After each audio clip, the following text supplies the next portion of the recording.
Hello everyone, this is Jaya. तो आज हम पढ़ेंगे electoral reform in India. And मैंने प्रीवियस वीडियो में ऑलरेडी इलेक्शन कमीशन को एक्सप्लेन कर दिया है, उसको आप जाके देख ले, तब इस वीडियो को स्टार्ट करना तो अच्छे से समझ में आएगा। एंड इसको बेसिकली मैंने 2 पार्ट में इस वीडियो को किया है। कोशिश करूँगी इसी वीडियो में इसको कंप्लीट कर लूँ। सबसे पहले हम पढ़ेंगे कमेटी के बारे में, एंड उसके बाद हम इम्पॉर्टेंट रिफॉर्म के बारे में हम पढ़ेंगे, important electoral reform in India. तो स्टार्ट करते हैं कमेटी को पहले हम। तो फर्स्ट कमेटी जो हमारा हो जाता है joint parliamentary committee on amendment to elections law. ये आ जाता है हमारा 1971 से 1972 तक। ये जो कमेटी होता है इसमें 2 पार्ट में मतलब रिपोर्ट को सबमिट किया जाता है 1972 में। और इसमें बेसिकली रिकमेंडेशन दिया जाता है कि वोटिंग राइट जो 21 ईयर्स पे है उसको घटाकर 18 एज पे कर दे। का डेट अनाउंस हो जाने के बाद कोई भी लीडर जो होते हैं एनी स्कीम लॉन्च नहीं कर सकते हैं ताकि वो वोटर्स को इन्फ्लुएंस कर सकते हैं, तो ये बैन होना चाहिए। एंड लिस्ट सिस्टम को वो रिकमेंड करते हैं फर्स्ट कमेटी जो है। लिस्ट सिस्टम बेसिकली इसका मतलब हो जाता है प्रोपोर्शनल रिप्रेजेंटेशन, जिसको रिजेक्ट कर दिया जाता है बिकॉज लोकसभा और राज्यसभा का इलेक्शन जो होता है first pass the post system के थ्रू चलता है, अभी भी यही चल रहा है, और लिस्ट सिस्टम को रिजेक्ट कर दिया जाता है।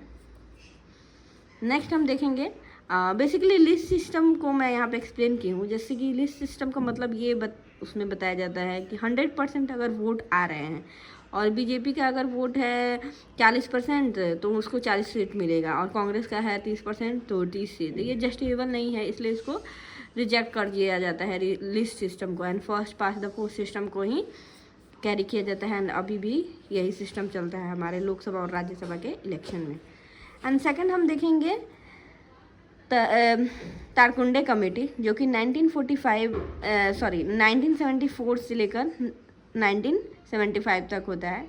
And this was a non official committee which was appointed by Jayaprakash Narayan during the Bihar movement in 1974 and reduce voting age. इसमें भी यही रिकमेंड करते हैं वोटिंग जो एज है उसको 21 साल से कम करके 18 साल कर दिया जाए। And the election commission should be 3 member body to ensure independence. So election commission को मैंने अच्छे से एक्सप्लेन कर दिया, एंड 3 मेंबर बॉडी जो यहाँ पे बोल रहा है उसको भी मैंने एक्सप्लेन कर दिया है अपने प्रीवियस वीडियो में, तो आप उसको जाके देख लें। ज़्यादा लंबा वीडियो वो नहीं है, 8 से 9 मिनट का है, तो आप उसको 2x पे भी देख सकते हैं। अपॉइंटमेंट ऑफ इलेक्शन कमीशन को भी वो रिकमेंड करते हैं कि उसमें पीएम इंक्लूड हो, लीडर ऑफ अपोजिशन इंक्लूड हो, and chief justice of India भी इंक्लूड हो। बट ये जो होता है ये गवर्नमेंटल मतलब कमेटी नहीं होता है, इसके वजह से इसमें मनमानी करते हैं। सो यहाँ पे पीएम और लीडर ऑफ अपोजिशन तो होते हैं, बस चीफ जस्टिस ऑफ इंडिया जो है वहाँ पे हटा के पीएम जो भी प्राइम मिनिस्टर है उनके कोई लीडर यहाँ पे रहते हैं।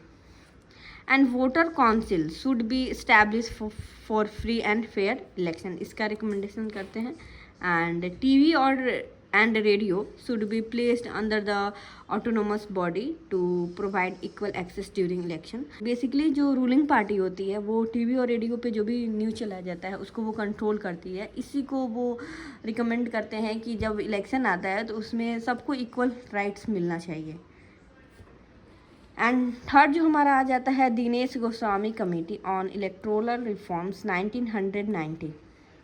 Booth capturing, rigging and electoral malpractices should be strictly controlled and repoll should be ordered where such incidents occurs. इसमें बेसिकली दिनेश गोस्वामी कमेटी में ये कहा जाता है जो भी बूथ जहाँ पे भी वोटिंग हो रही है वहाँ पे किसी टाइप का भी अगर धांधलिक हो रही है तो उसको री इलेक्शन का ऑर्डर दिया जाए। और नेक्स्ट हम देखते हैं इलेक्शन एक्सपेंडिचर लिमिट्स, और इलेक्शन के एक्सपेंडिचर को लिमिट लगाया जाए एंड स्ट्रिक्टली उसको मॉनिटर भी किया जाए। And vacancy in parliament and state legislature should be filled through by elections within 6 months by poll. Basically यहाँ पे ये कहा जा रहा है during the time period of office any candidate should be die, then within 6 months के अंदर election को कंडक्ट कराया जाए बाय पूलिंग प्रोसेस। नेक्स्ट हम देखेंगे वोहरा कमेटी। तो वोहरा कमेटी जो है 1993 में आता है and by the government of India, and इसका मेन मोटिव ये होता है decriminalisation of politics. And Vohra committee को चेयर करते हैं NN वोहरा। 2019 और 24 इलेक्शन के दौरान as per official data around 42% to 47% MPs having a criminal charges. Identify, basically Vohra committee का यही मोटिव होता है, यहाँ पे 2 पॉइंट जो मैंने लिखा है। Identify a strong relation between crimes politicians and officials and separate agency like CBI, IB and state police इसको हैंडल करेगी। एंड नेक्स्ट हम देखेंगे election commission of India recommendation on electoral reform 1998. So candidate with serious criminal charges from contesting election उसको completely exclude कर दिया जाए या फिर बैन कर दिया जाए। देहार का मतलब यहाँ पे मैंने लिख दिया exclude या फिर बैन बोल सकते हैं। and strict monitoring on election expenditure and transparency in political funding and compulsory disclosure of criminal backgrounds, assets and liabilities of candidates. And 6 जो हमारा हो जाता है Indrajit Gupta committee on state funding of election 1989। Basically इस committee को reject कर दिया जाता है। यहाँ पे मैंने क्रॉस का साइन भी दे दिया है ताकि आपको इजीली समझ में आए। इसमें भी स्टेट फंडिंग से रिलेटेड बात किया जाता है एंड प्रपोज किया जाता है creation of central election funds bye centre and state government. And यहाँ पे मैंने कुछ इन्फॉर्मेशन दे दिया है जनरल नॉलेज के अकॉर्डिंग। यहाँ पे लोकसभा इलेक्शन के लिए लार्जर स्टेट के लिए 95 लाख फंड होता है एंड स्मॉलर स्टेट के लिए 75 लाख होता है। एंड राज्यसभा के लिए 40 लाख लार्जर स्टेट के लिए एंड स्मॉलर के लिए 28 लाख। तो ये इंपॉर्टेंट पॉइंट हो जाता है, ये क्वेश्चन में भी पूछ सकता है, तो आप इसको ध्यान रखें। एंड थोड़ा सा कॉपरेट कर ले बिकॉज मैं फ़ोन से वीडियो बना रही हूँ। एंड नेक्स्ट वन जो हमारा हो जाता है law commission of India 107th report on reforms of electoral law in 1999। ये same similar Indrajit Gupta committee की तरह ही होता है, तो इसको बताने की कोई ज़रूरत नहीं है। एंड नेक्स्ट जो हमारा हो जाता है election commission of India report on proposed electoral reform इन 2004 में ये आता है। इसमें disqualification of candidate facing serious criminal charges suggest greater transparency in political funding and strictly monitoring of election expenditure. So next जो हमारा हो जाएगा वो सेकंड ARC। ये जो हमारा है ये बहुत इंपॉर्टेंट हो जाता है, इसको एग्जाम में आप बहुत बार देखे भी होंगे। तो ARC का यहाँ पे फुल फॉर्म मैंने लिख दिया है administrative reform commission. And second ARC report on ethics in governance in 2007। तो ये भी क्वेश्चन आ सकता है कि सेकंड ARC कब आया, तो आप बता सकते हो 2007। एंड इसका फुल फॉर्म भी याद रखें। And it was headed by Veerappa Moily, ये भी इम्पोर्टेंट हो जाता है नाम। एंड इसमें रिकमेंड किया जाता है disqualification of candidates once charges are framed from serious offences and transparency and accountability of political party. Basically इसमें रिकमेंडेशन ये किया जाता है सेकंड ARC में ये कहा जाता है कि किसी के ऊपर अगर कोई भी सीरियस क्राइम को फ्रेम्ड कर दिया गया है तभी उसको डिस्क्वालीफाई कर दिया जाएगा। पहले हमने पढ़ा था कि सीरियस ऑफेंस चार्ज उस पर लगेंगे, उसके बाद से वो प्रूव हो जाएगा, उसके बाद से उसको डिस्क्वालीफाई किया जाएगा। बट यहाँ पे बोलता है कि उसके नाम पे फ्रेम्ड भी हो जाएगा तो भी उसको डिस्क्वालीफाई कर दिया जाएगा अगर कोई सीरियस ऑफेंस है तो। नेक्स्ट जो हमारा आ जाता है तनख्वाह कमेटी, जो कि 2010 में आता है एंड इसको कोर कमेटी भी कह सकते हैं। And it was recommended comprehensive review and consolidation of electoral laws to remove inconsistencies and political funding monitor करता है, पॉलिटिकल फंडिंग को भी मॉनिटरिंग करने का रिकमेंड देता है। एंड नेक्स्ट जो हमारा हो जाता है JS वर्मा कमेटी, ये भी हमारा इम्पॉर्टेंट हो जाता है क्योंकि JS Verma committee and second ARC जो है वो बहुत बार एग्जाम में पूछा हुआ है, UPSC हो, BPSC, UGC नेट हो या फिर कोई भी कम्पिटिटिव एग्जाम हो, तो ये दोनों इम्पॉर्टेंट हो जाता है। तो JS वर्मा कमेटी जो हमारा 13 में आ जाता है। And report on amendment to criminal law, and ये अमेंड किया जाता है, इस रिपोर्ट को बेसिकली अमेंड किया जाता है फॉर क्रिमिनल लॉज के लिए। एंड इसका प्राइम मोटिव जो होता है वुमेन सेफ्टी से रिलेटेड होता है अराउंड लॉ एग्जामिन्स। एंड 2012 में एक इम्पॉर्टेंट केस आता है जिसको हम निर्भया केस बता रहे हैं। इसके बाद ही हमारा ये JS वर्मा कमेटी 2013 में आता है। So JS Verma committee recommended that person charged with serious offences, crimes against women should be disqualification from contesting election, and a greater accountability of public official and political leader in a criminal matter. Next हमारा हो जाता है laws commission of India 244th report on electoral disqualification 2014। तो यहाँ पे मैंने एक case का एग्जांपल ले लिया है जो कि मैंने प्रीवियस वीडियो में ऑलरेडी एक्सप्लेन कर दिया है इस केस को, 2013 लिली थॉमस केस, जो कि राहुल गांधी से रिलेटेड वो पट्टा फाड़ देते हैं। तो आप मेरे प्रीवियस वीडियो को जाकर देख लें, 8 मिनट की वीडियो है, उसमें मैंने अच्छे से एक्सप्लेन कर दिया इलेक्शन कमीशन को।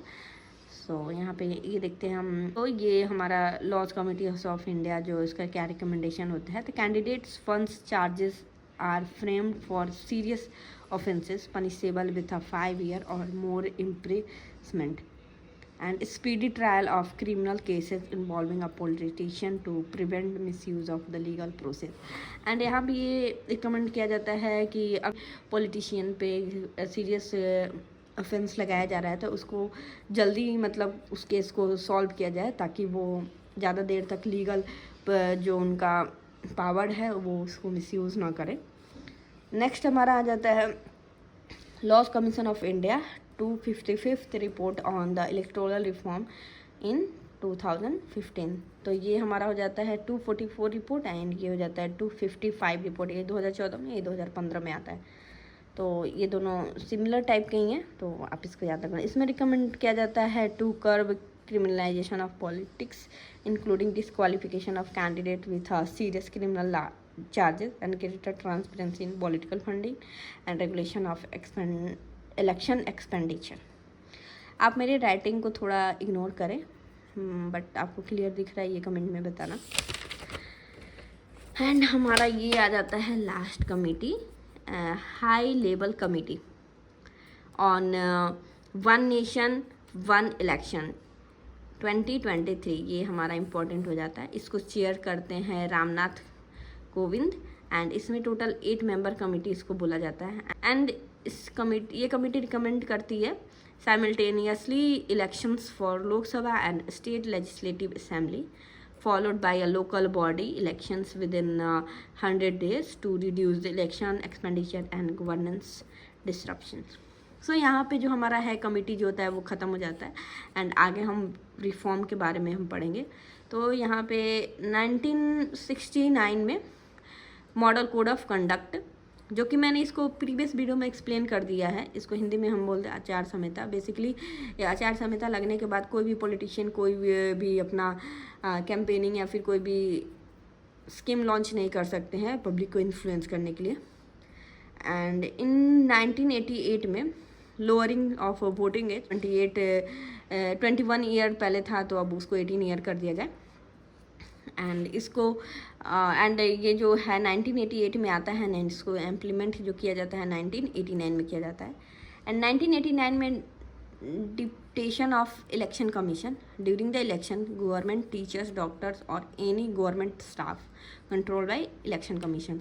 तो बेसिकली इसमें ये बोला जाता है 1989 डिप्यूटेशन ऑफ इलेक्शन कमीशन, मतलब जिससे आप सुने होंगे कि बहुत सारे टीचर या फिर किसी गवर्नमेंट स्टाफ से आप गांव में या फिर शहरों में सुने होंगे कि अरे यार इलेक्शन में मेरा यहाँ पे ड्यूटी लगा दिया है गवर्नमेंट ने। तो इसका मतलब यहाँ पे यही होता है, इलेक्शन कमीशन ही ड्यूटी लगाता है उनका। सो यहाँ पे हम देख सकते हैं 1989 में provision for electronic voting machines that is EVMs।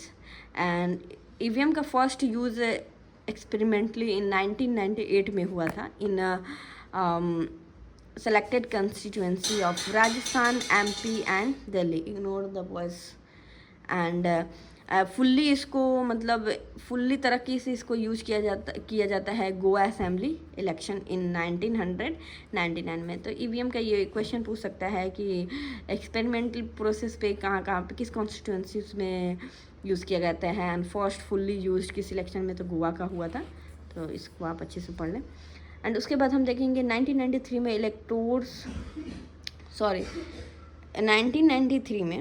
इलेक्टोरस photo identity card आता है, जिसको एपिक हम बोलते हैं। The election commission decided in 1993 to issue photo identity card to electoral nationwide, aiming to